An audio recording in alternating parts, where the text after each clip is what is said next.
William Hague, the Foreign Secretary, is en route to Washington, D.C., where he will be meeting Hillary Clinton, his counterpart, of course, US Secretary of State. How important is this meeting? Let's speak to Dr. James Boyes. He was a researcher with the Clinton administration and he now lectures in politics at the American International University here in London. Good morning to you. Good morning, Jane. A Conservative Foreign Secretary going to meet his Democratic counterpart. We'll talk perhaps in a moment about the specifics of Afghanistan, but in general terms, how important, how significant is this meeting from the American perspective? Well, it's very telling, I think, that here you have the first high-profile foreign trip by the British Foreign Secretary, not to Europe, but to Washington.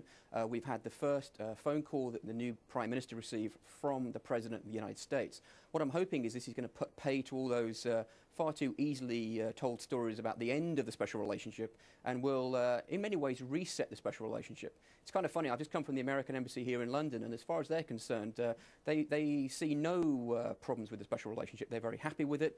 Clearly here from the United Kingdom, I think that we've seen over the last couple of years a problematic relationship perhaps between Brown and Bush and then between Brown and Obama. And I think both Downing Street and the White House would very happily put those years behind us and start a new, fresh relationship from this date onwards. Do the Americans think that perhaps the Brits are still slightly too hung up on the notion of a special relationship, that actually Obama is a pragmatist? He's got plenty of other European countries to take into consideration, and those outside Europe. It's not all about Blighty. It isn't, unfortunately, and America has a number of special relationships, not only with the United Kingdom, but with Israel, for example. And it's in America's interest to have special relationships with as many countries as possible. We do, of course, have a long and historic special relationship with the United States, and it's arguably in our national interest to maintain that special relationship. And it's far too simplistic to put this down to the personal rapport between the President and the Prime Minister, as we're going to see today. That goes much below that at ambassadorial level and at political level. And it'll be interesting to see how Hillary gets on with William Hague today, because of the perhaps slightly problematic relationship that the Conservative Party has had in Washington, D.C., arguably going back to 1992 and the election of Bill Clinton.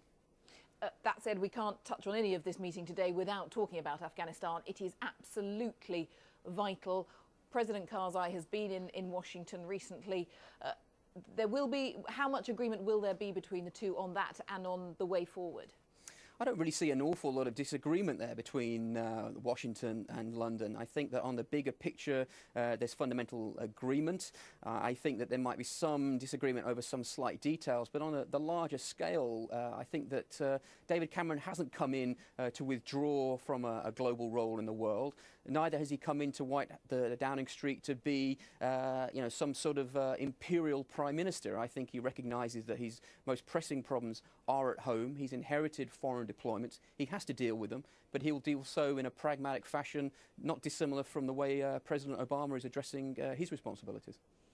Interesting. I'm sure we'll speak about this again. Thank you for now. Dr. James Boyes there from the American International University.